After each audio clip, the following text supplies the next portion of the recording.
Muchas gracias, David. Muchas gracias al Instituto Juan de Mariana. Muchas gracias a la Marroquín, tanto por el doctorado, que ya agradecí en su momento, cuanto por cedernos estas instalaciones. Y también muchas gracias a Philippe August por haber escrito este libro. Al final, las críticas yo creo que son útiles para ayudar a perfilar mejor los argumentos, y siempre que las críticas se hagan de buena fe, que no siempre se hacen de buena fe, pero siempre que se hagan de buena fe, creo que han de ser bienvenidas y bien recibidas. Yo con Philippe tengo y sigo teniendo muy buena relación. El título del libro a lo mejor puede sonar como muy despectivo o violento, pero no tiene por qué serlo. De hecho, yo mismo cuando escribí Anti-Marx ya aclaré que no quería que se interpretara Anti-Marx en un sentido personal contrario a Marx. Y, bueno, Antirrayo yo creo que recoge de alguna manera o es un guiño a mi Anti-Marx. Por tanto, tampoco me lo voy a tomar, ni creo que nadie se lo debería tomar como una especie de ataque personal. Bueno, el debate es muy largo. El debate es muy largo y de hecho yo en mi blog, en mi bitácora, ya he respondido a gran parte de los argumentos del libro, y la extensión creo que son alrededor de 150 páginas de respuesta. Entonces, evidentemente, no voy a relatar todos los argumentos y contraargumentos presentes en el libro, presentes en mi contestación. Si alguien está muy interesado en ellos, en críticas de detalle, pues aconsejo primero la lectura de este libro y después la lectura de las réplicas. Aún me quedan algunas, pero las centrales ya están, que he publicado en mi blog, juanrayo.substack.com. Lo que sí quiero es, de alguna manera, exponer mi réplica tan limpia y estructurada como sea posible para contrastar ambos puntos de vista. El punto de vista que intenta transmitir el profesor Bagús en ese libro es el ortodoxo de la escuela austríaca, que además ni siquiera es el de la escuela austríaca, sino que es el de la escuela monetaria del siglo XIX. Una escuela presubjetivista que Mises incorpora dentro de la tradición subjetivista de la escuela austríaca. ¿Cuál es ese punto de vista? Bueno, pues algunas ideas clave que Philippe o el profesor Bagús repite a lo largo de su libro es que cualquier cantidad de dinero es óptima, que por tanto la deflación no es un problema, y que si la deflación no es un problema, no hay ninguna razón para tratar de contrarrestarla, creando lo que Mises llama medios fiduciarios. Un medio fiduciario simplemente es un pasivo bancario a la vista sin riesgo de contraparte.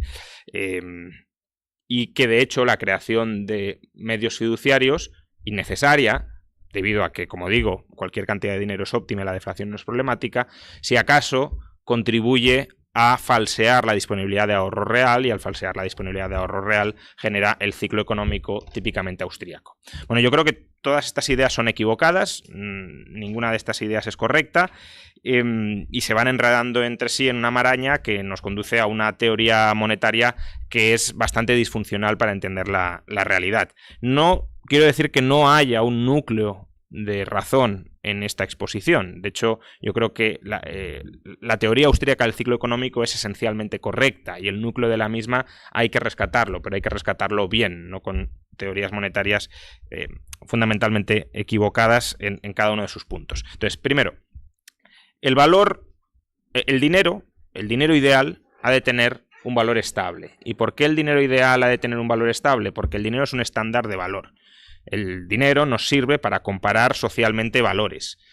Y, por tanto, para que sea un buen estándar de valor, ese estándar de valor ha de ser estable. Utilizamos un bien, al que llamamos dinero, con un valor estable para expresar a través de los precios el valor de otros bienes. Si el valor del dinero fluctúa, estamos expresando en un estándar monetario cambiante el valor de otros bienes. Y por tanto podemos caer en lo que en teoría económica se llama ilusión monetaria, es decir, confundir cambios nominales con cambios reales en los precios. Por tanto, idealmente, lo ideal no tiene por qué ser siempre factible, pero idealmente el valor del dinero debería ser estable para poder comparar el valor de otras mercancías a lo largo del espacio y del tiempo.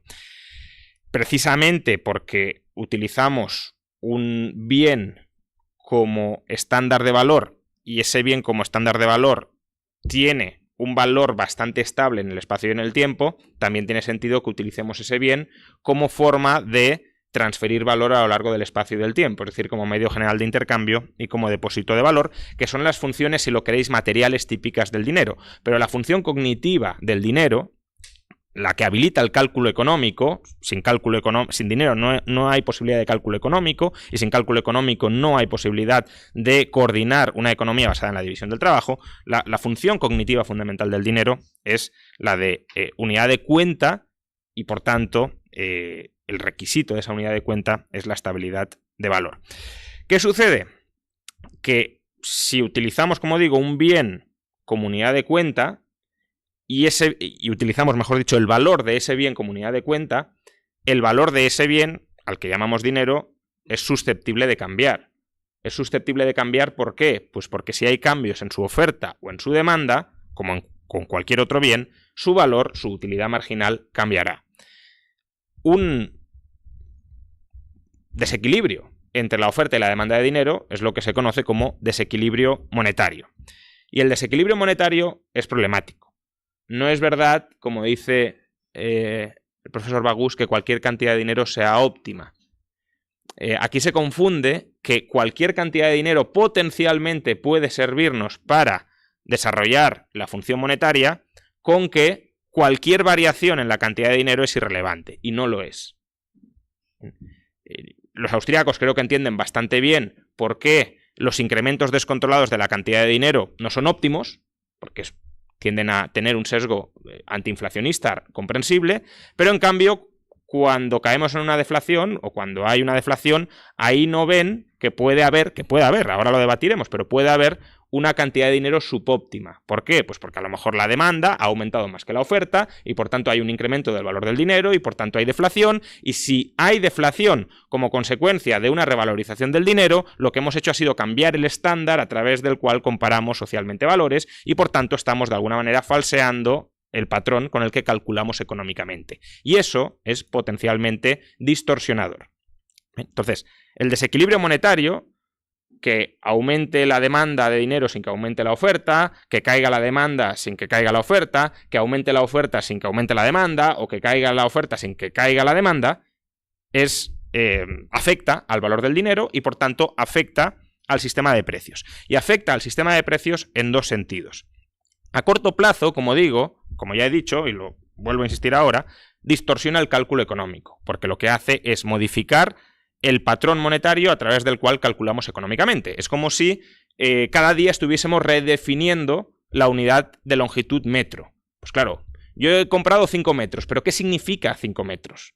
Si cada día me defines el metro, la unidad metro de una manera, no sé exactamente lo que he comprado. Y por tanto, tengo problemas para calcular también económicamente, porque me estás alterando las unidades con las que estoy midiendo la longitud. Pues lo mismo en términos de valor. Es verdad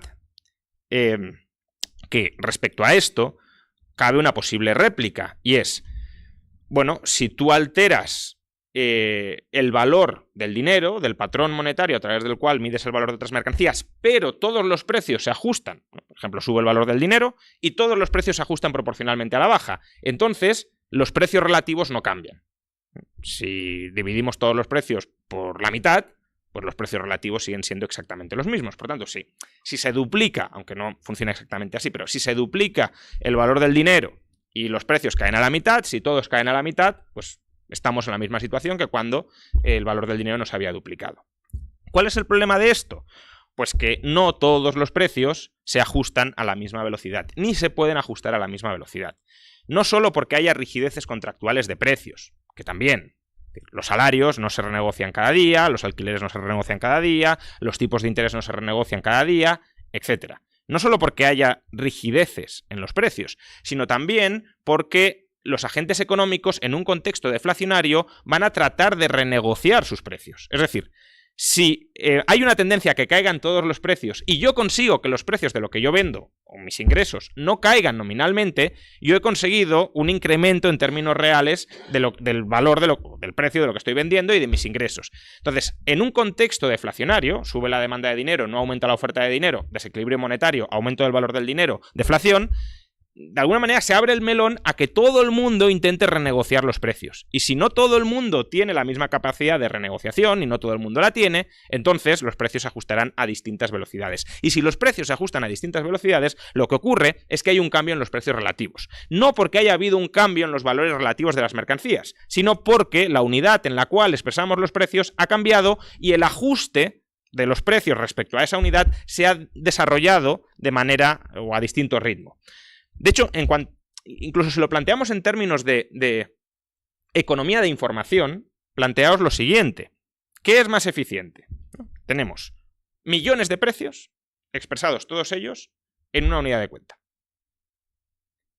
¿Qué es más eficiente? Que si cambia el valor de la unidad de cuenta, cambiemos millones de precios a la vez y a la misma velocidad, al mismo ritmo, o que evitemos que cambie el valor de la unidad de cuenta. ¿Qué es más eficiente? Que es menos potencialmente distorsionador, que nos dé igual que cambie el valor de la unidad de cuenta y que por tanto digamos, bueno, pues solo hay que alterar varios millones de precios, todos a la vez y sin ningún tipo de distorsión. O que digamos, oye, ¿y si evitamos que cambie el valor de la unidad de cuenta?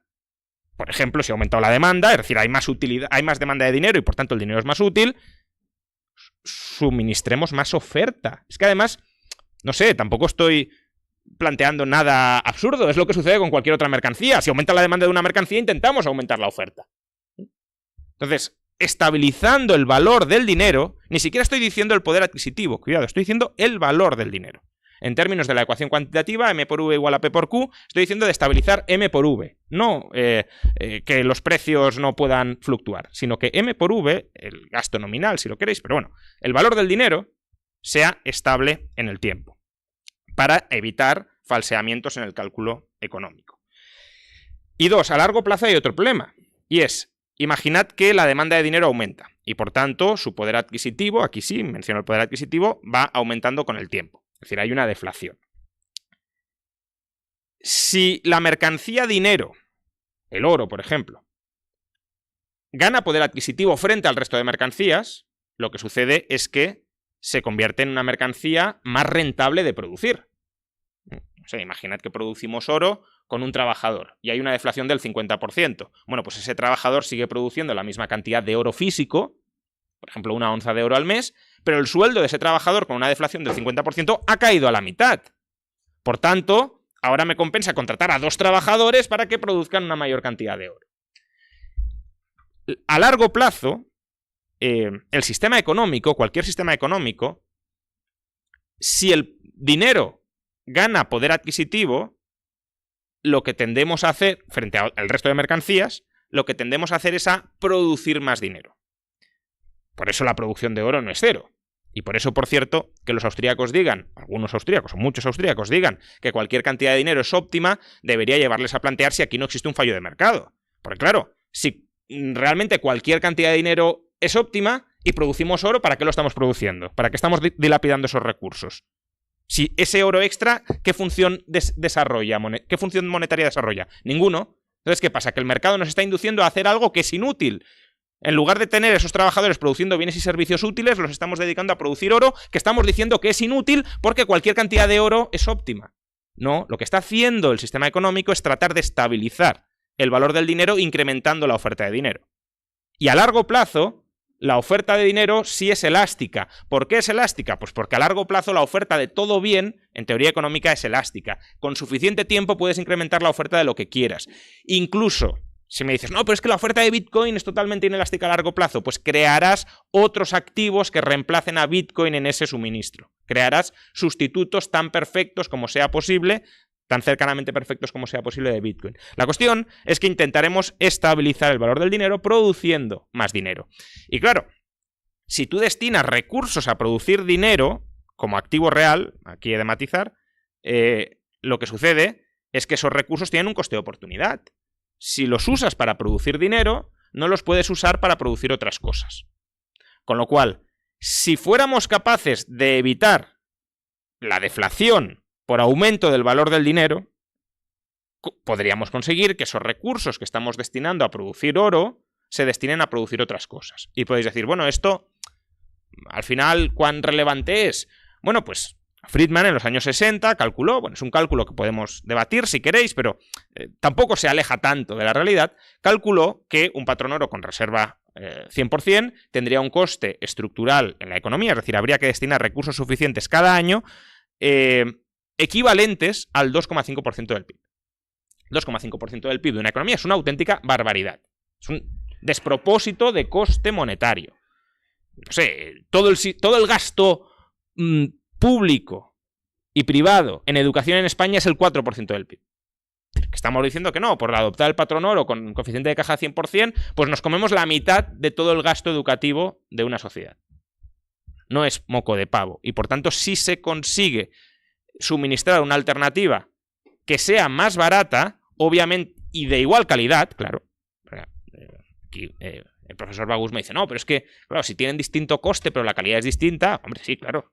Pero si la calidad es la misma, y no perdamos de vista que para la escuela austríaca de Mises, los medios fiduciarios son sustitutos monetarios perfectos del dinero, y por tanto, por definición, para ellos son o se perciben, mejor dicho, como exactamente lo mismo, pues si tenemos oro que es costoso y el coste repercute sobre el propietario del oro, y tenemos medios fiduciarios que no son costosos, pues ¿qué tenderemos a escoger? Lo menos costoso y que nos proporcione el mismo servicio, ¿no?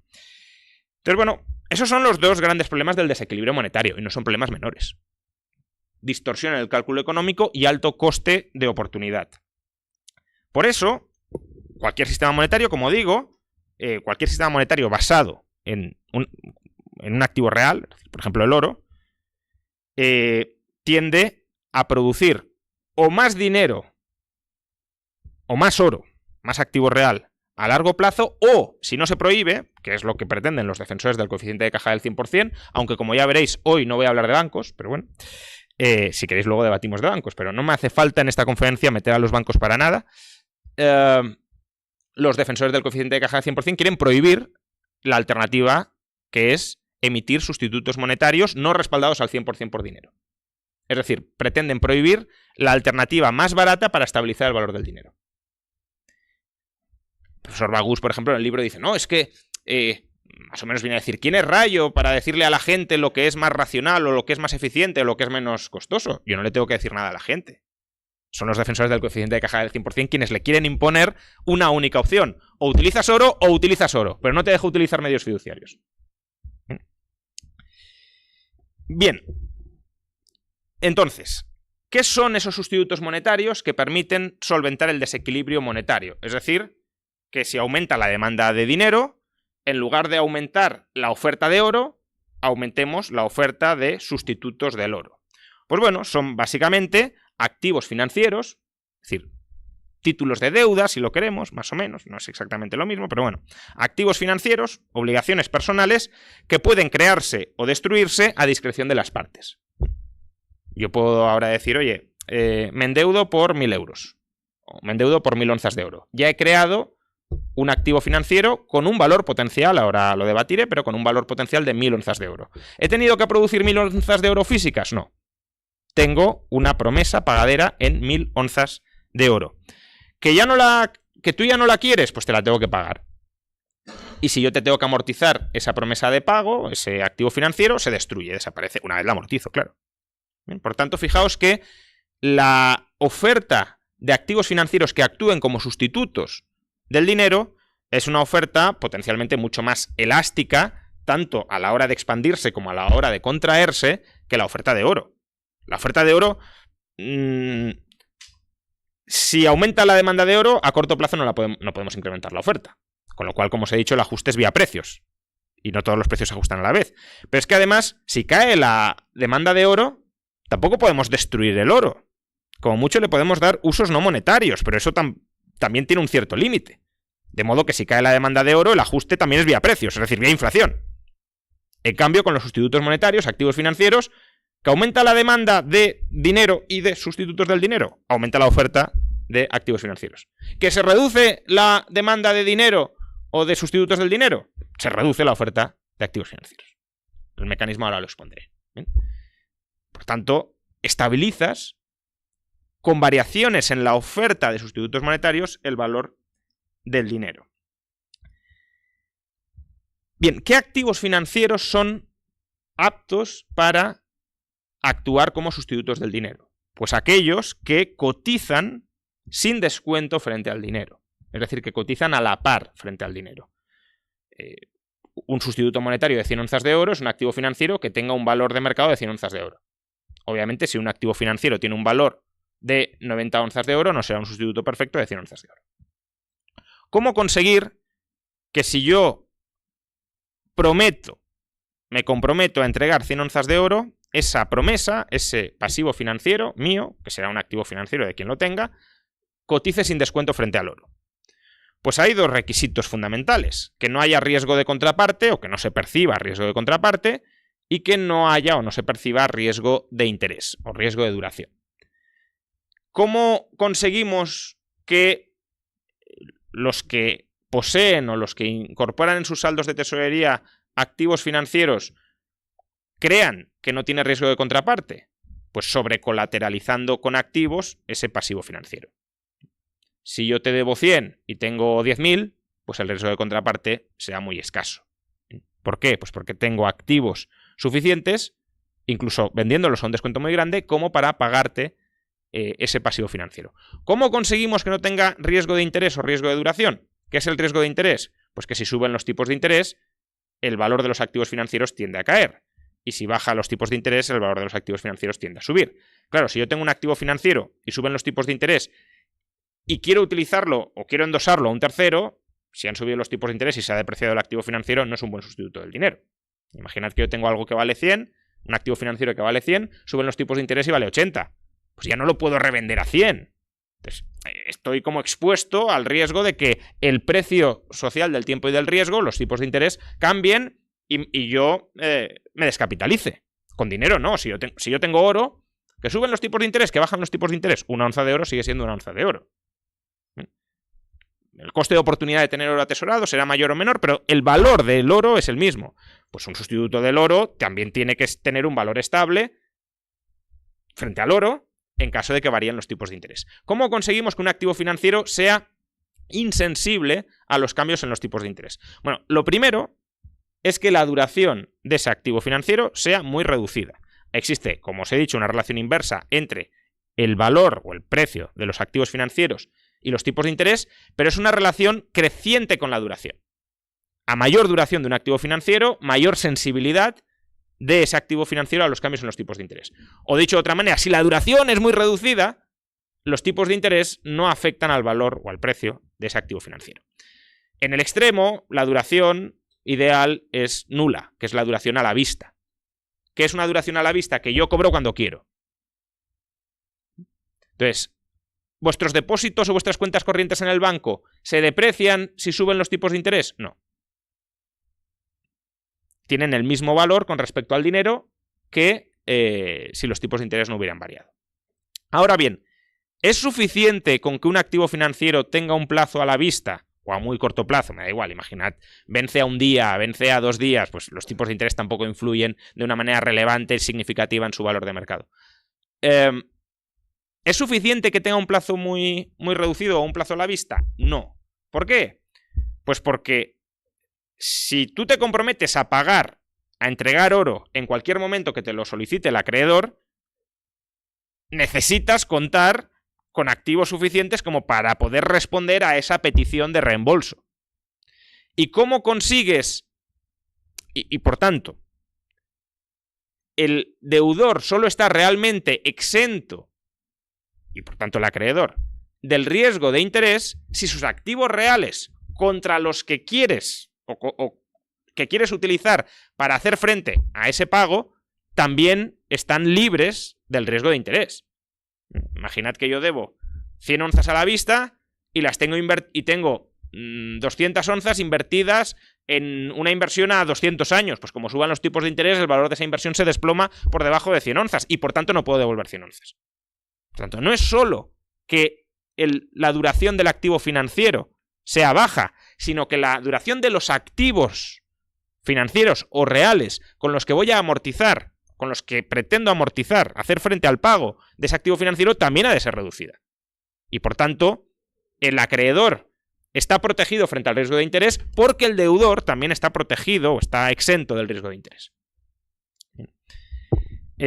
¿Cómo conseguimos o qué significa un activo o tener activos de baja duración? Bueno, los activos financieros de baja duración lo entendemos muy bien, pero ¿qué es un activo real de baja duración? Bueno, aquí yo creo que la contribución de Kachanowski y de Levin, Nicolás Kachanowski y Peter Levin, es a ese respecto muy importante. Ellos han replanteado el concepto de periodo medio de producción de von Waberg en términos de duración financiera. Entonces, una inversión real es de corta duración si los flujos en términos de bienes de consumo que proporcionan,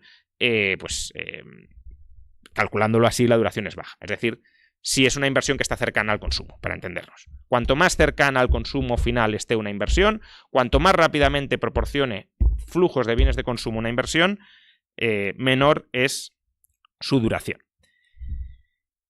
Y esto al final, la idea de que los activos financieros a corto plazo y sobrecolateralizados por activos reales de baja duración, es decir, por bienes de consumo o por bienes de capital, bienes de orden superior muy cercanos al consumo, proporcionan un sustituto monetario que va a cotizar establemente y no descoordinadoramente a la par frente al dinero al que reemplaza, es lo que se conoce o se ha conocido históricamente como doctrina de las letras reales.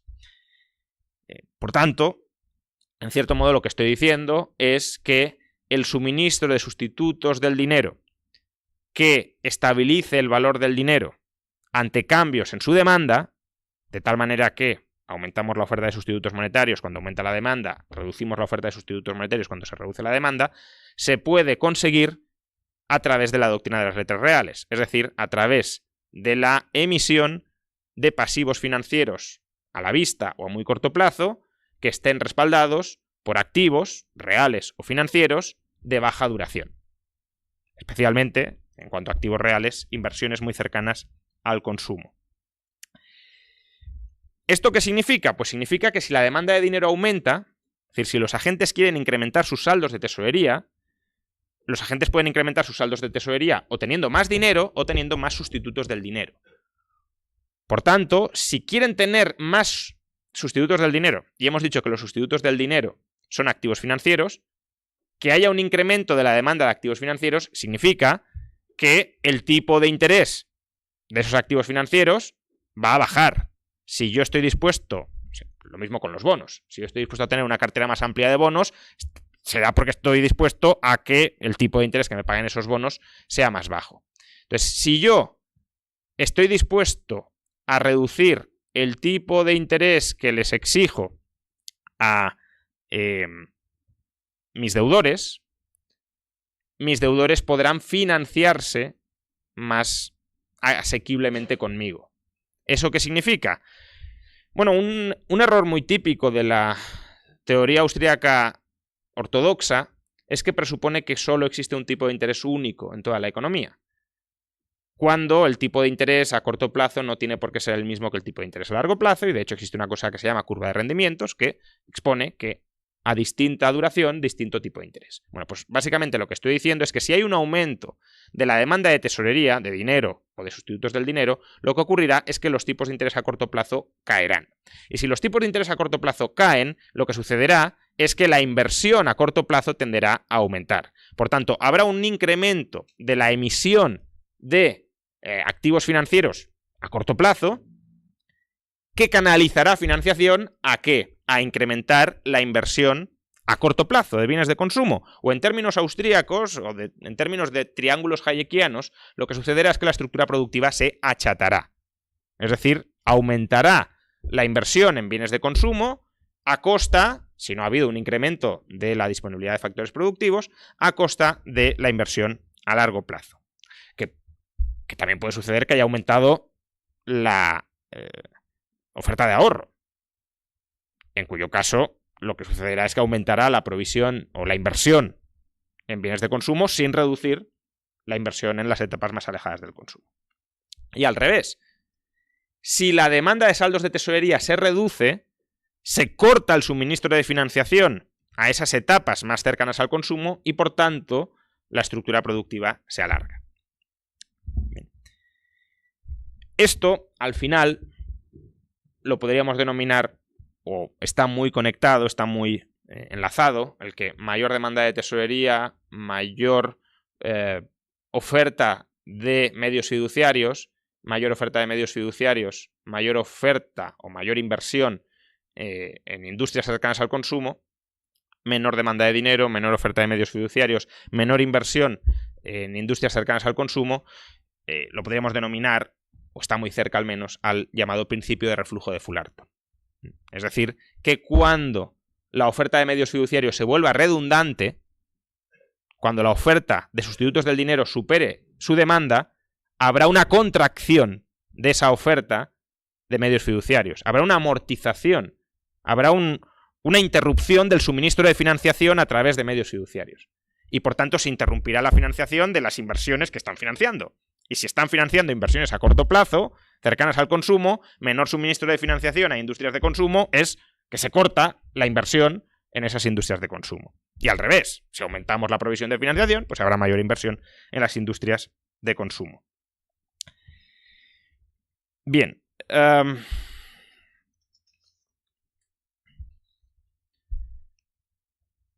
Por tanto, el resumen de la teoría de la liquidez, que es mucho más amplia, pero que estoy intentando exponer aquí respecto a la coordinación monetaria o al proceso de equilibrio o equilibración monetaria, es que la oferta de medios fiduciarios, es decir, de activos financieros a la vista y sin riesgo de contraparte, la oferta de medios fiduciarios respaldada por activos reales de baja duración y en alta demanda puede estabilizar el valor del dinero ante cambios en la demanda de dinero. Esa es la tesis. ¿Dónde entra el antirrayo? Aparte de, pues, algunas cosas ya las he mencionado, que no hace falta estabilizar el valor del dinero, que cualquier cantidad de dinero es óptima. ¿Dónde entra la crítica del profesor Bagús? Pues el argumento principal en contra de esto que he expuesto es que como la inversión ha de financiarse con ahorro y como la creación de medios fiduciarios no implica un incremento del ahorro real, entonces financiar inversión con medios fiduciarios implica aumentar la inversión sin que aumente el ahorro. Por tanto, habrá un exceso de inversión en relación con el ahorro disponible y ese es el germen de la teoría austríaca del ciclo económico. Y yo estoy esencialmente de acuerdo con esto, no lo expondría exactamente así, pero bueno, estoy de acuerdo en que el germen de la teoría austríaca del ciclo económico es un desequilibrio entre ahorro e inversión. Y por tanto, si es verdad que aumentamos la inversión sin que haya aumentado el ahorro, es decir, si estamos aumentando la producción futura esperada de bienes de consumo sin que haya aumentado la demanda futura esperada de bienes de consumo, sin que estemos dispuestos a esperar al momento en que llegan esos bienes de consumo, pues claro que hay una descoordinación, hay un desequilibrio en términos hayekianos. Para Hayek el desequilibrio es la incompatibilidad de planes. Planes de los ahorradores no son compatibles con los planes de los inversores. ¿Bien? Pues obviamente si invertimos a 10 años y no estamos dispuestos a esperar 10 años, pues hay un desequilibrio. Estamos preparándonos para producir algo para lo que no estamos dispuestos a esperar. ¿Cuál es el problema de la crítica de Bagús, del profesor Bagús? Pues que los medios fiduciarios sí son una forma de proporcionar o de canalizar financiación y por tanto son una forma de canalizar ahorro. Veamos, todo medio fiduciario, como ya he explicado, es un activo financiero. Bueno, el profesor Bagús tampoco está de acuerdo con esto, aunque no sé muy bien cómo no puede estar de acuerdo con esto, porque si no es un activo financiero es un activo real y creo que evidentemente un medio fiduciario no es un activo real. Si fuera un activo real, en caso de que quebrara el emisor del medio fiduciario, el medio fiduciario seguiría teniendo valor y claramente si quiebra un banco, pues los depósitos bancarios no tienen valor. Y bueno, he mencionado bancos y no quería mencionarlos, pero imaginad que yo emito un pagaré a la vista por 1000 onzas de oro y yo digo, no, yo no voy a pagar nada. Pues eso no es un activo real, es un activo financiero porque depende de mi capacidad y voluntad de pago. Por tanto, ese pasivo financiero, o ese objeto, si lo queréis, tiene valor porque la obligación personal que yo tengo hacia el tenedor de ese instrumento es una obligación que se espera que se va a respetar. Si no se va a respetar, porque no quiero, porque no puedo, por lo que sea, obviamente eso no va a tener valor. No así el oro. El oro nos da igual si el minero de oro es solvente o deja de serlo. Una vez existe el oro, no hay ninguna relación personal entre el tenedor del oro y el productor del oro. De ahí, por cierto, que equiparar medios fiduciarios con oro no tenga ningún sentido. Una cosa es un activo real, otra cosa es un activo financiero. Entonces, los medios fiduciarios son activos financieros o pasivos financieros, según el lado del que lo miremos, y todo pasivo financiero suministra financiación, por definición. Es decir, un pasivo financiero establece una relación entre un agente con capacidad de financiación y un agente con necesidad de financiación. ¿Quién es el agente con capacidad de financiación? Aquel que ha comprado, que tiene en su activo el pasivo financiero. ¿Quién es el agente con necesidad de financiación? El que ha suministrado, el que ha emitido, el que ha suministrado, el que ha ofertado, el que ha creado ese pasivo financiero, el deudor. Hay un acreedor y hay un deudor. El acreedor, por definición, siempre financia al deudor. No puede ser de otra manera. Entonces lo vamos a tratar de ilustrar con un ejemplo que creo que va a ser bastante claro que esto es así y que además es un ejemplo que a los austríacos les gustará, porque parece que es un ejemplo donde se crea dinero de la nada. Que al final es el punto que ellos no terminan de incorporar. Es decir, que la emisión de medios fiduciarios para ellos es crear dinero de la nada. Entonces, imaginemos que yo soy un empresario y quiero invertir. Quiero invertir, es decir, preparar la producción de bienes de consumo futuros. ¿Cómo invierto? Pues imaginad que contrato a un trabajador y le pago emitiendo cheques a la vista por valor de 10 onzas de oro, o lo que sea, o 1000 onzas de oro. Ya serían muchas, muy cara la inversión, pero bueno, 1000 onzas de oro. Y son un cheque a la vista y socialmente se percibe que no hay riesgo de contraparte. A lo mejor diríais, hombre, tú si tienes que pagar 1000 onzas de oro, pues no me voy a fiar mucho, pero imaginad que es un cheque emitido por Jeff Bezos, por Amancio Ortega. Es decir, pues, si Jeff Bezos tiene que pagar 2 millones el equivalente a 2 millones de dólares, pues no creo que le imputemos demasiado riesgo de contraparte. Bien, entonces, es un pagaré a la vista por un importe de 1000 onzas de oro. Cotiza a la par en el mercado, sin descuento. Por buenas o por malas razones, me da igual, pero cotiza a la par sin descuento.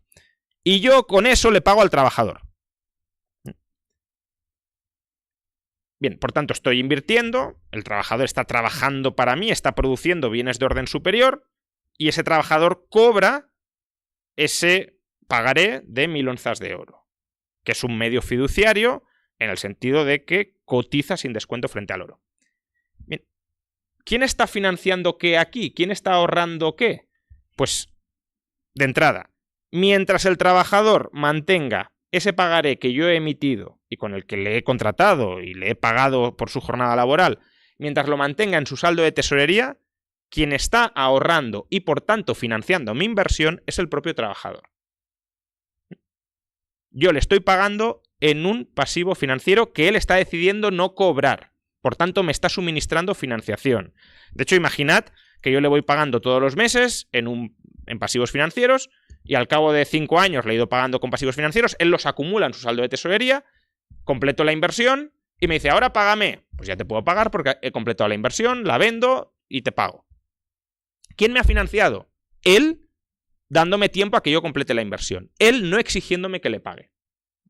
Esto los austríacos lo tienen más o menos incorporado.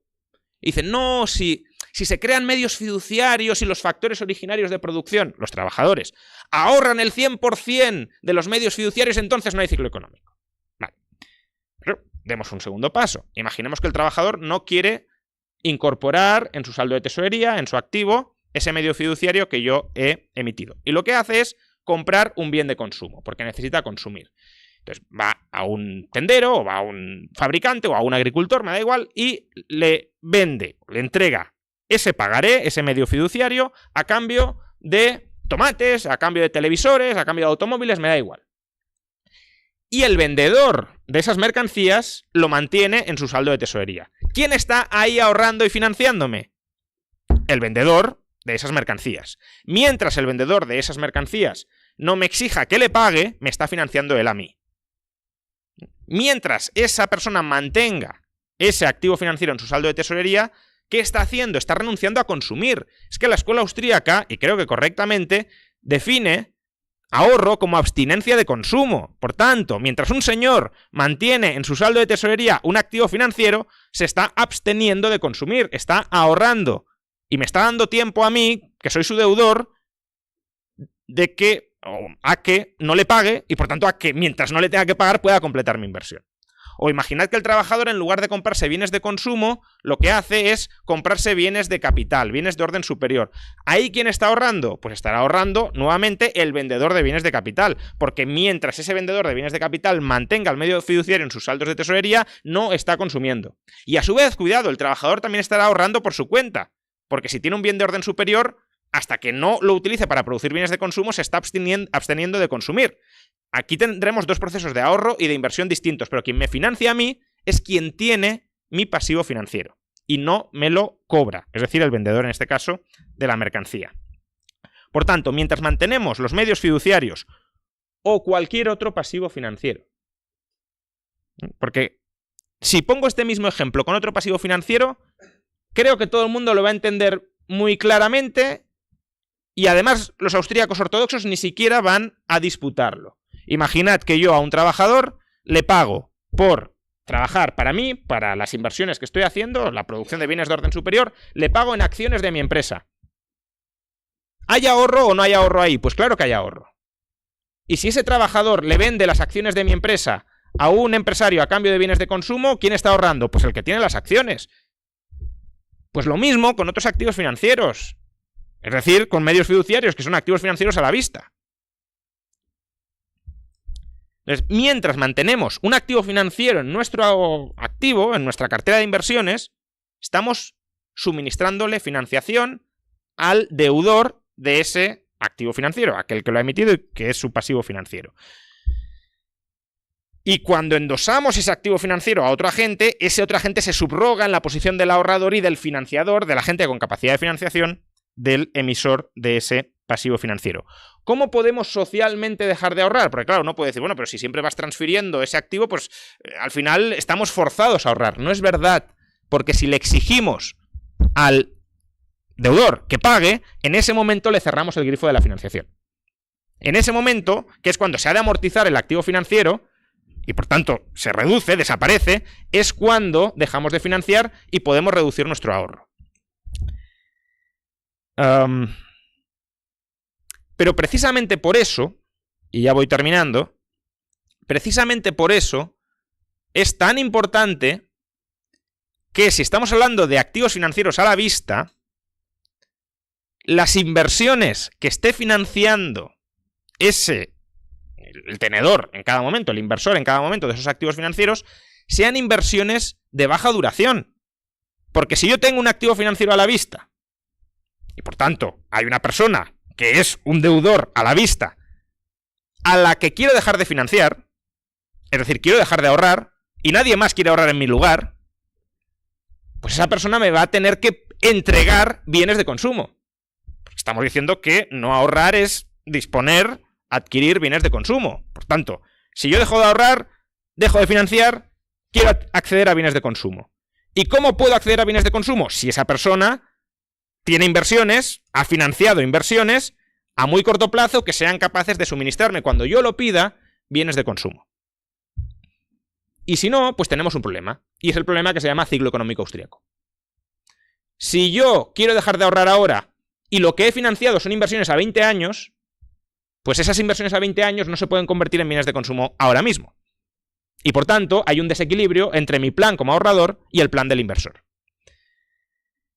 ¿Y ese desequilibrio en qué se salda? Pues se salda en los dos fenómenos típicos del ciclo económico austríaco, que son ahorro forzoso y consumo de capital.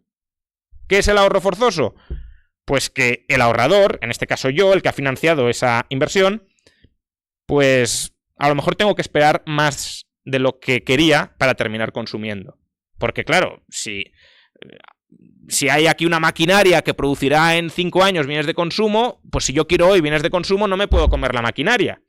A lo mejor si me doy prisa, o sea, si tomo control de la maquinaria y la medio destrozo y tal, puedo convertirla en bienes de consumo en un año. ¿vale? Pero tendré que esperar un año y quiero consumir ahora. Eso es el ahorro forzoso.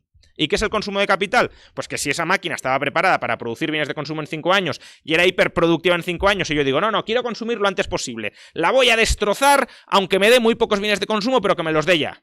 Pues eso es consumo de capital. Estoy destruyendo el flujo de producción futuro de esa maquinaria porque quiero adelantarlo. Para no tener que ahorrar tanto como quería ahorrar. Si os fijáis, el desequilibrio ahorro-inversión de alguna manera se reequilibra con ajustes en ambas direcciones. Retraso un poco mi consumo, por tanto, incremento un poco mi ahorro y adelanto un poco el flujo de inversión, a una costa, obviamente, de destrozar la inversión. Pues claro, si pudiera mantener la productividad a menor plazo, pues sería absurdo producir más tarde, ¿vale? Por eso, el problema de los medios fiduciarios no es la existencia de medios fiduciarios, no es el multiplicador monetario propio de la reserva fraccionaria. El problema de los medios fiduciarios es el descalce de plazos. Es decir, que el medio fiduciario, que es un activo o pasivo financiero, esté financiando inversiones de alta duración. Que haya un desequilibrio entre el plan del ahorrador, que mantiene como ahorrador el medio fiduciario en su cartera de inversiones, y el plan del inversor, que es el que está recibiendo la financiación mía, del que tiene el medio fiduciario, el activo financiero, en su cartera de inversión. Si el plazo al que yo como ahorrador quiero ahorrar no es el mismo que el plazo al que el inversor que se está financiando con ese activo financiero que yo tengo en mi cartera, activo financiero a la vista, no es el mismo, pues habrá un desequilibrio hayekiano entre mi plan de ahorro y su plan de producción. Y ese desequilibrio se va a manifestar tan pronto como yo le diga, y bueno, en ese caso sí, como yo le diga, págame, dame bienes de consumo. Y se lo puedo decir en cualquier momento porque es un activo financiero a la vista. Si fuera un activo financiero a 20 años, yo hasta dentro de 20 años no le podría reclamar bienes de consumo. Y por tanto tendría un plazo de 20 años a completar su inversión. Pero como es un plazo a la vista, y es un plazo a la vista, no lo olvidemos de dónde viene todo esto. Porque para que sea sustituto monetario, el plazo ha de ser a la vista. Si el plazo no es a la vista, ese activo financiero cotizará con descuento frente al dinero. Es decir, cotizará a un interés, y a un interés alto, y por tanto la financiación no será gratis, sino que será costosa, y por tanto el inversor solo acometerá inversiones a largo plazo si compensan suficientemente el coste temporal y de riesgo de haber financiado esa inversión a plazo. Si yo no le cobro interés, o le cobro un descuento bajísimo, es porque supuestamente me está garantizando la disponibilidad inmediata de bienes de consumo. Es decir, que yo puedo dejar de ahorrar cuando a mí me dé la gana.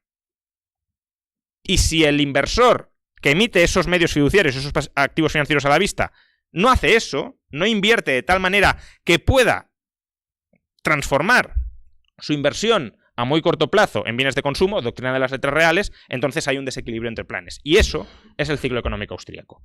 Eso, no la multiplicación de medios fiduciarios. Si la multiplicación de medios fiduciarios se dirige a financiar inversiones, bueno, dentro de la doctrina de las letras reales decimos autoliquidables, me da igual, inversiones a muy corto plazo, inversiones de muy baja duración, entonces por mucho que multipliquemos la oferta de bienes de consumo, de medios fiduciarios, no hay absolutamente ningún problema, porque si yo quiero dejar de financiar, quiero dejar de ahorrar, lo que exigiré es el pago en forma de bienes de consumo, y por tanto, cuando exijo el pago, cierro el grifo de la financiación. Principio de reflujo de Fullerton. No puede haber más pasivos financieros convertibles que aquellos que demanda el público.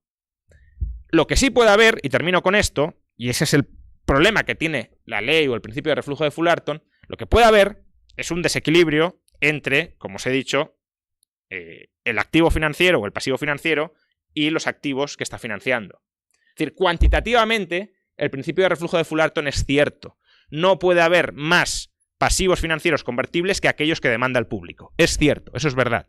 Ahora, si el público demanda 1 millón de onzas de oro en activos financieros y esos activos financieros están financiando inversiones a 20 años, claro, ahí sí puede haber un desequilibrio que se llama descalce de plazos, porque yo digo, no, ahora ya no quiero 10 millones, quiero 8.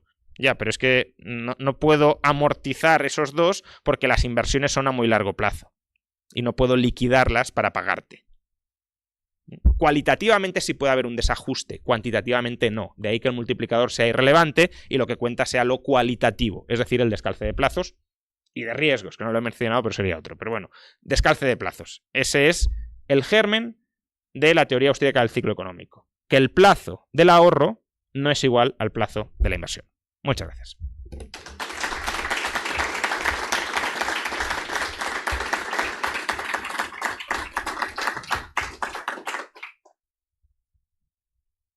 Sí, me toca allí. Bueno, muchas gracias, Juan Ramón. Vamos a proceder al turno de preguntas. Si Dante era el primero. Gracias, profesor Rayo. Como siempre, un gusto verlo. Voy a hacer el caso de abogado del diablo, como dicen, ¿ok? Hay un instrumento financiero que se llama los mortgage-backed securities, ¿ya? Y esto ya está en los libros de finanzas. Le puedo pasar los libros de finanzas, está escrito. Estos libros de finanzas dicen que el problema del descalce de plazos ya no existe. ¿Cómo podríamos responder a esto? Ellos dicen, por ejemplo, que sí, muy bien, el banco, al comienzo el banco hace un préstamo a 30 años, pero lo que tiene que pagar es al mes, al otro mes. Entonces lo que inventaron los bancos en los 80 fueron estos instrumentos que cogían 100 mortgages, 100 hipotecas juntas, las ponían juntas y todos los que tienen buena calificación de riesgo los empaquetan juntos. Los que tienen más alto riesgo los ponen en otro paquete y los que tienen en otro muy mal, un alto riesgo los ponen en otro paquete. Entonces, lo que este instrumento está haciendo es convertir el descalce de plazos en acciones, en acciones de riesgo. Cuando alguien ya compra las acciones, yo quiero el senior tranche, yo quiero el junior tranche. Cuando ya compran esas acciones, el descalce ya desapareció. O sea, por ejemplo, si yo voy a comprar el senior, voy a comprar el junior, ya se acabó. Yo no tengo a quién reclamarle más. Ahora, el tamaño de los mortgage-backed securities es inmenso. Es inmenso. Los bancos, creo que los bancos ya, ¿qué banco mantiene hipotecas en su cartera? Todo lo venden porque también es en dinero. Entonces, bueno, según esos libros, dicen que el descalce de plazos, el último que hubo en Estados Unidos fue la crisis del 86 de las S&L. A ver, yo estoy de acuerdo en que la titulización de activos, obviamente, si se hace bien, contribuye a reducir el descalce de plazos. Y creo que es un proceso de saneamiento financiero que, si se hace bien, está muy bien traído. Ahora, eso no significa que los bancos hayan dejado de hacer y dejado de mantener descalce de plazos o transformación de plazos en su balance. De hecho, cualquier manual de banca te dice que una de las principales, erróneamente desde mi punto de vista, pero que la principal función de un banco es transformar plazos. ¿Cómo hacen esto? Pues o mantienen hipotecas en su balance o, que sí que las mantienen, es decir, si tú vas a los balances de los bancos siguen teniendo hipotecas, las siguen teniendo, o lo que hacen es comprar mortgage-backed securities. Entonces, ¿y cómo las compran? Contra depósitos. Entonces, en el balance de los bancos sigue habiendo mucho descalce de plazos. De hecho, Silicon Valley Bank, por ejemplo, suspende pagos por el riesgo de duración, porque sus inversiones en deuda pública, en deuda hipotecaria, es decir, mortgage securities, eran a muy largo plazo. ¿Y cómo financiaba eso? ¿Con cédulas hipotecarias a 30 años? No, con depósitos a la vista. Con lo cual, te estás financiando a la vista o a muy corto plazo y estás invertido en ¿qué? En activos a muy largo plazo. Por tanto, el descalce sigue ahí. Otra cosa es que hayas empaquetado y hayas vendido eso a otros fondos o a otros bancos. Si lo has vendido a fondos y esos fondos han emitido deuda a largo plazo, que también hay, por supuesto, fantástico. Ahí no hay descalce de plazos. Es una forma, como digo, de saneamiento financiero. Ahora, si lo has vendido a otros bancos o a otros fondos que emiten deuda a corto plazo, por ejemplo la SIP, lo que emiten es Asset Backed Commercial Paper, es decir, papel comercial respaldado por activos. Eso es una transformación de plazos, porque es un papel comercial 2006-2007 que vence a 3 meses, pero tus activos en los que estás invertidos, por ejemplo, son mortgage-backed securities que vencen a 20, 25, 30 años. ¿Qué pasó? Pues si te cierran el grifo de financiación, si no puedes hacer rollover de esos pasivos financieros a corto plazo, tienes que liquidar tu activo. Es exactamente lo mismo que lo que he explicado hace un momento.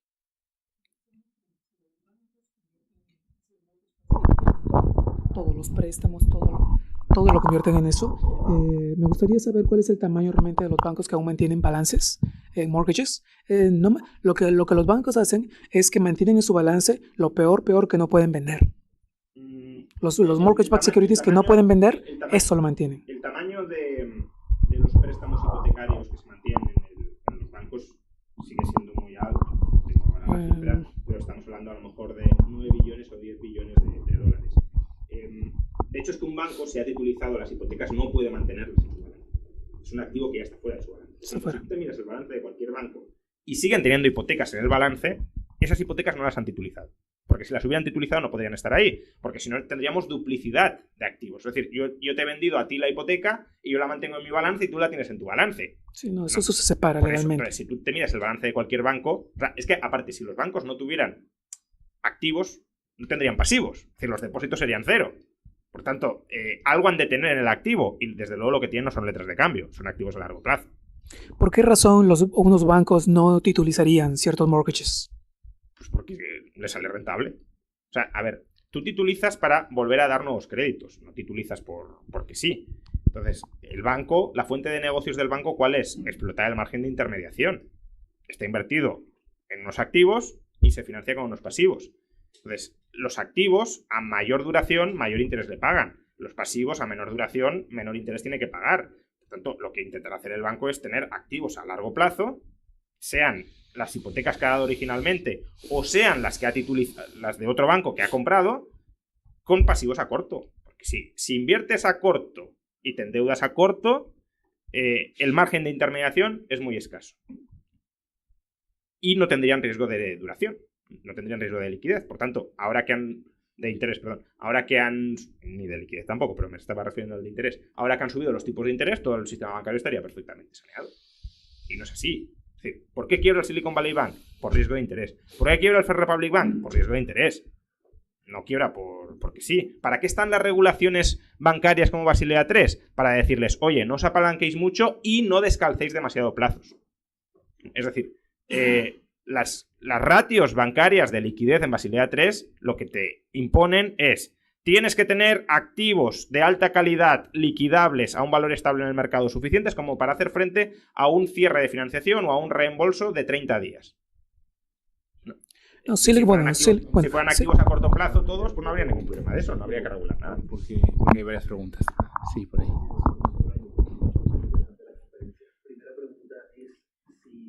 No se te escucha, me parece. ¿Así? Igual ponte un poco ahí porque igual la sala no lo va a oír. Vale. Quizás. Sí, ¿no se me oye? La primera pregunta es si, en su opinión, USDT o cualquier stablecoin es dinero o es un sustituto. Uh-huh. Y la segunda pregunta es, ante este desequilibrio entre ahorro e inversión, si lo más fácil no sería que no se pudiera tomar inversión de los depósitos a la vista, sino solamente de los depósitos a plazo, para así que no hubiera ese desequilibrio entre ahorro y inversión. Vale, USDT claramente desde mi punto de vista es un sustituto porque es una promesa de pago en dólares, por tanto no son dólares, sino que es deuda en dólares. Y de hecho lo que tiene USDT, bueno, no sabemos muy bien lo que tiene, pero lo que supuestamente tiene es una cartera de activos pagaderos en dólares que le pueden suministrar flujos de dólares para hacer frente a los desembolsos o reembolsos siempre que se produzcan. Durante el último crash de las stablecoins, la capitalización de USDT se redujo, no recuerdo en cuánto, pero muy significativamente. ¿Por qué? Porque hubo un reembolso masivo de USDT. ¿Y con qué reembolsaron? Liquidando los activos y dando dólares. Pero en el caso de UST, el de Terra sería diferente, porque no es contra dólares. Yo estaba hablando de Tether. Claro, ahí eso es un esquema Ponzi realmente. Es un pasivo pagadero en un activo que además intentas estabilizar emitiendo el pasivo. ¿Vale? Era Luna, y el valor de Luna, ¿de qué dependía? Pues de que la red de UST se extendiera y fuera cobrando comisiones, etcétera. Por tanto, era un equilibrio muy inestable. ¿Pero entonces sería un sustituto o no? No se utiliza, no se utilizaba como medio de intercambio ni como depósito de valor ni nada. UST, sí.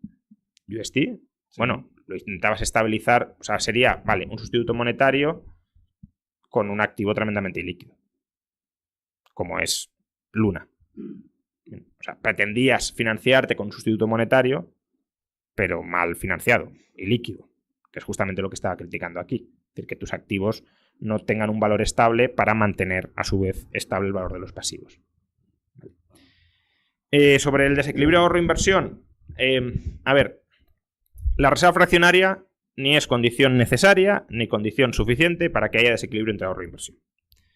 No es condición suficiente porque si tú emites medios fiduciarios contra activos de baja duración, no tienes como expuesto ningún desequilibrio entre ahorro e inversión. El caso que he mostrado de yo financio una inversión pagándole a un trabajador con un medio fiduciario que he creado yo. Ahí la reserva fraccionaria, o sea, el coeficiente de caja es 0, yo no tengo dinero, ¿vale? Pero ahí no hay un desequilibrio entre ahorro e inversión si la inversión que yo estoy haciendo es una inversión de corta duración.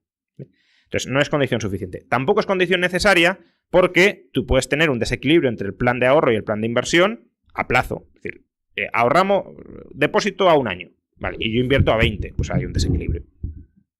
Entonces, realmente, lo único que consigues prohibiendo la reserva fraccionaria no es evitar el desequilibrio entre ahorro e inversión, sino evitar la estabilización del valor del dinero a través de medios fiduciarios. Y como ya he explicado, desestabilizar el valor del dinero es problemático porque falsea el cálculo económico.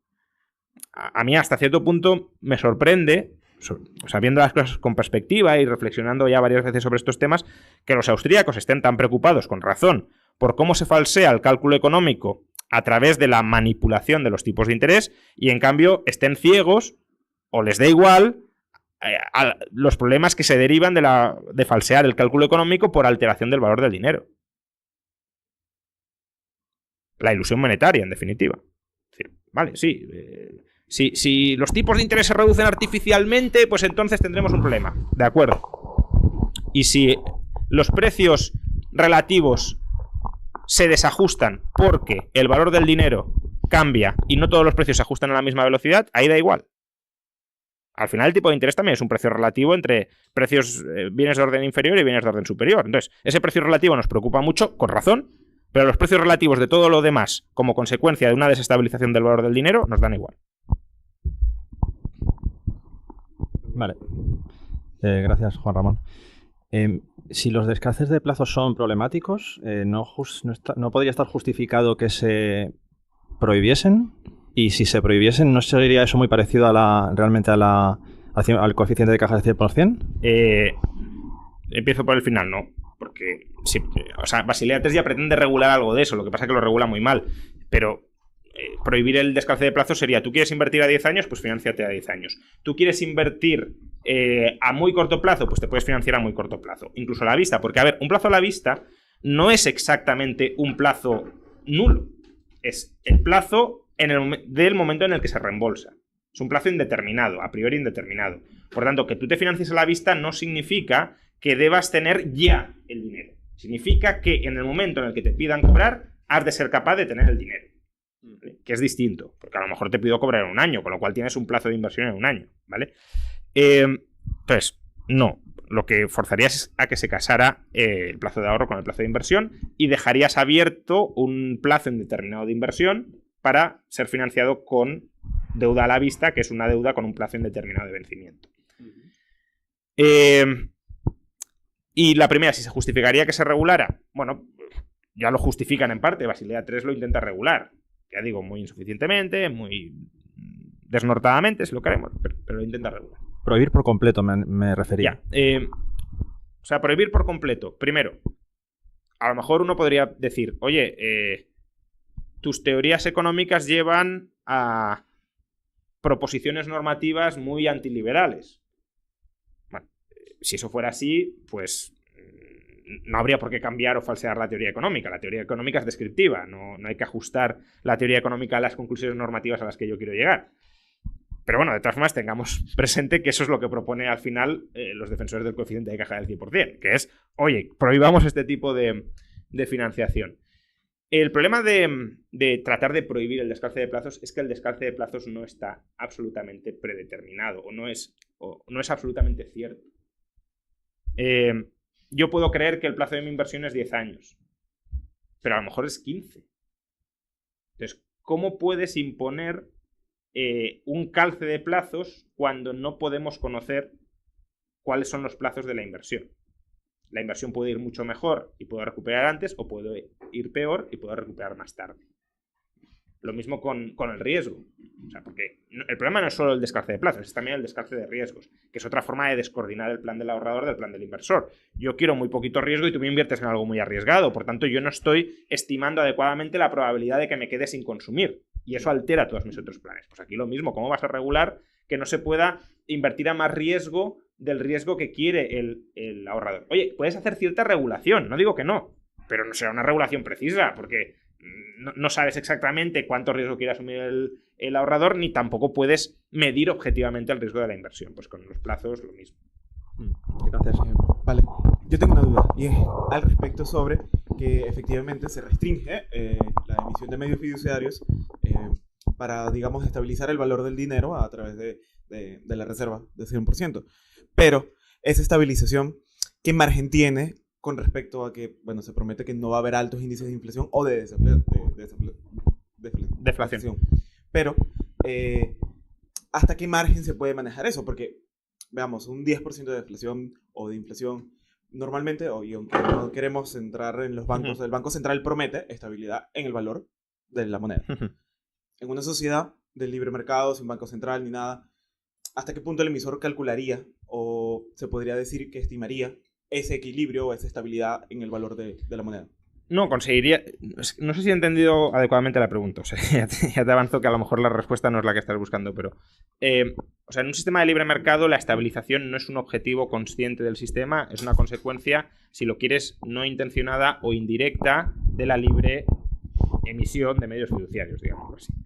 Entonces, tú estabilizas el valor de la moneda porque siempre que hay un aumento de la demanda de dinero, y por tanto un desequilibrio monetario que te generaría deflación, o una caída de la demanda de dinero que te generaría inflación, siempre que se produce eso, se tiende, no es absolutamente automático, pero se tiende o a emitir más medios fiduciarios porque hay más demanda de pasivos financieros, o a amortizar medios fiduciarios si ha caído la demanda porque hay menor demanda de pasivos financieros. Y así es como estabilizas.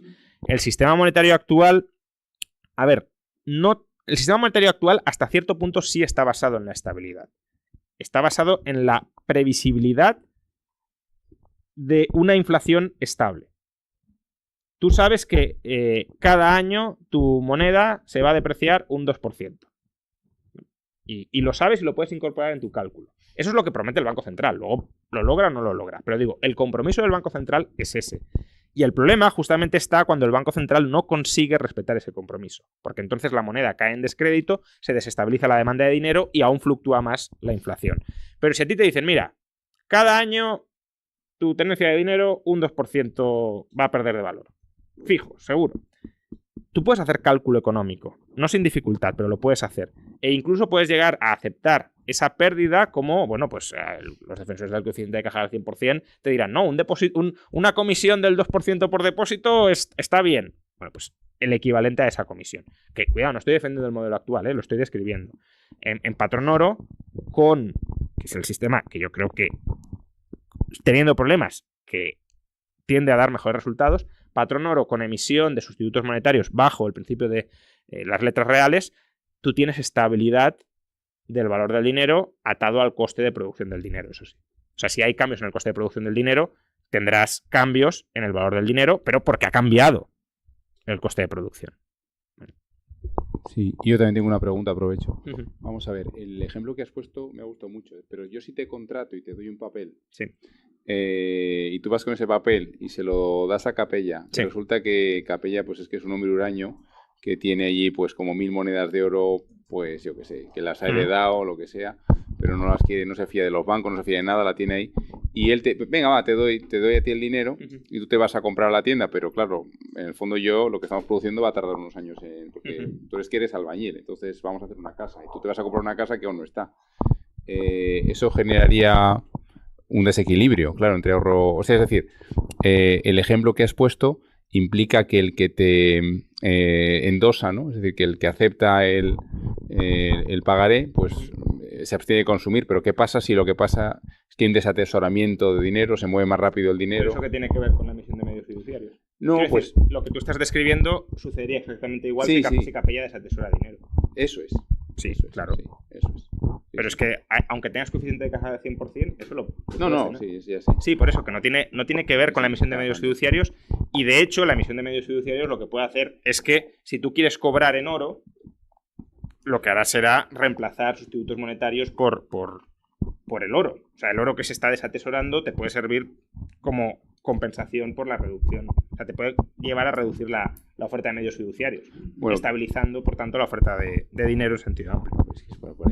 Bueno, que la clave es que tampoco nunca el equilibrio es perfecto, ¿no? Es decir, que si se desatora ahora mucho, que realmente no hay un flujo perfecto de mercancías. Claro, pero es que eso con coeficiente de caja del 100% te pasa igual o peor, porque no tienes el stock de medios fiduciarios que puedas reducir para compensar ese atesoramiento de dinero. Sí.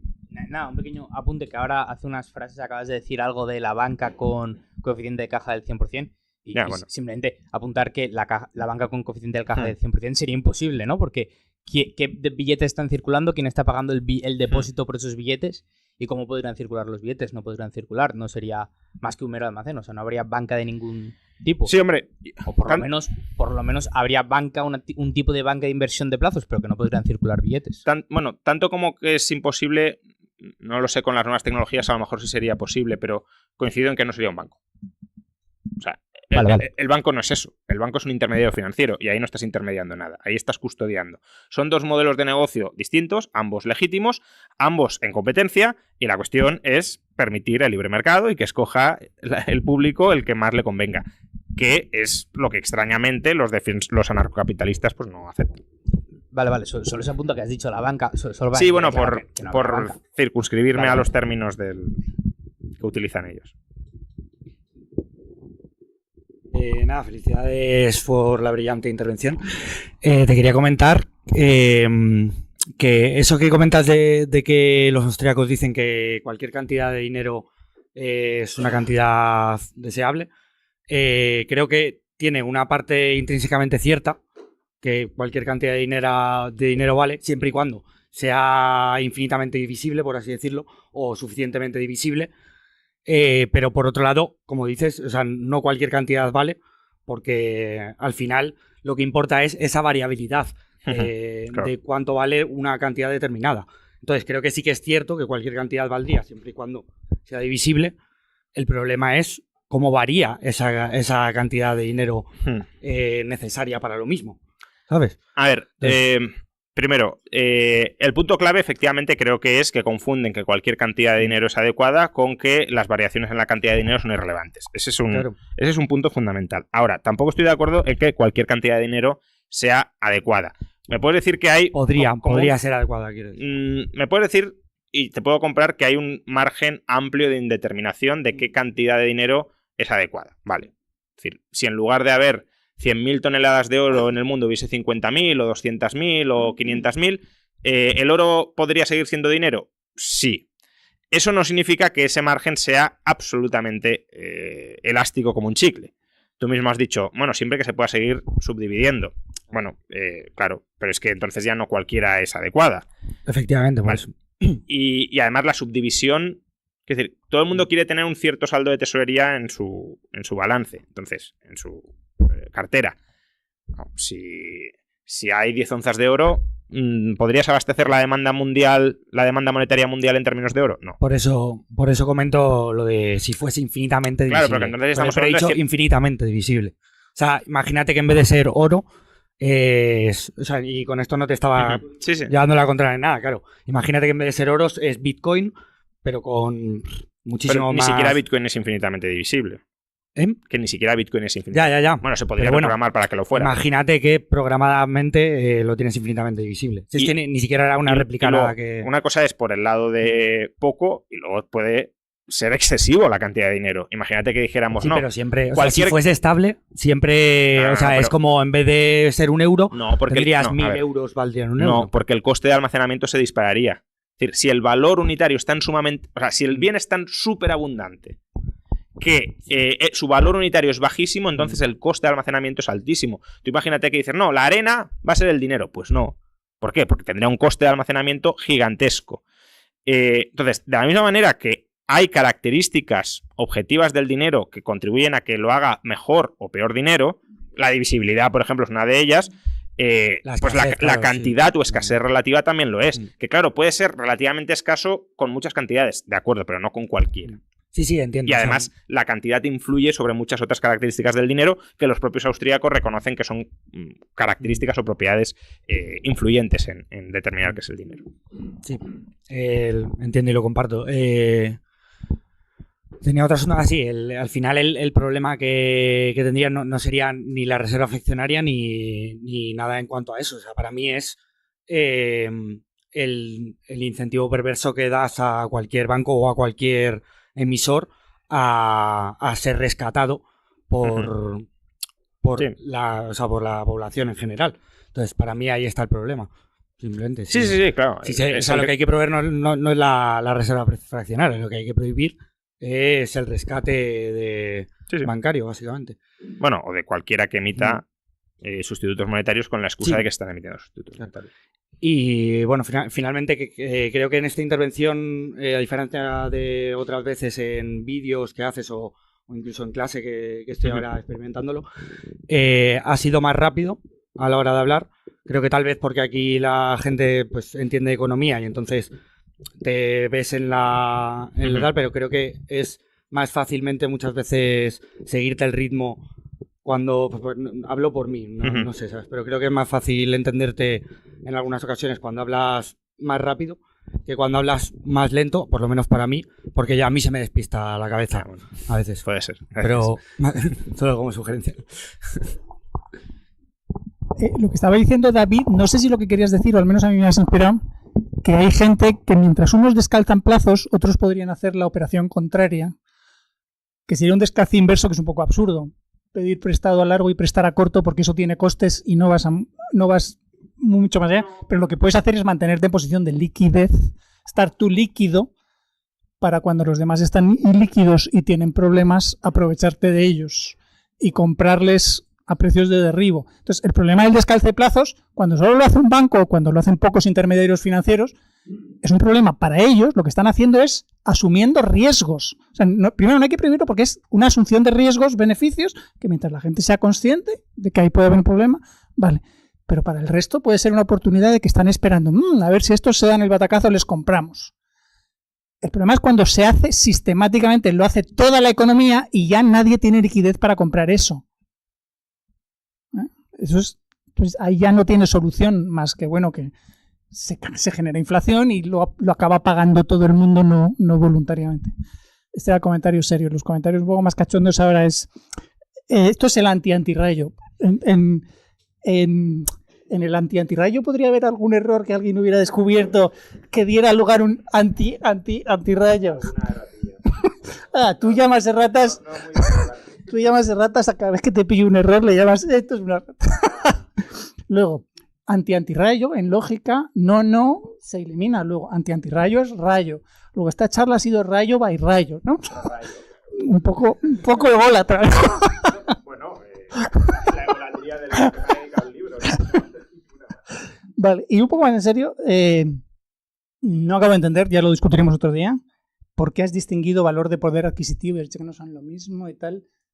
Yo los entiendo como sinónimos, salvo que tú veas alguna diferencia y de que valor del dinero y poder adquisitivo es... Muy simple. El precio de cualquier mercancía, y el poder adquisitivo es el inverso del precio, puede variar o porque varía el valor del dinero o porque varía el valor de la mercancía.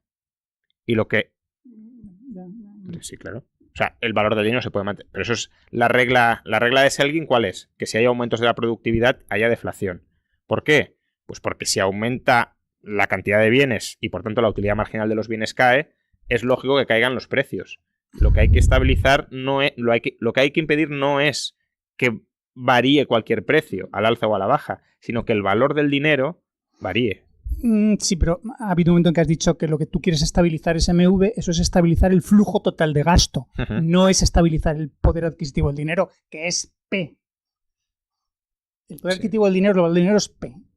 Si lo que quieres estabilizar es MV, ya no estás estabilizando el poder adquisitivo del dinero, al revés, lo estás desestabilizando para estabilizar el flujo total de gasto.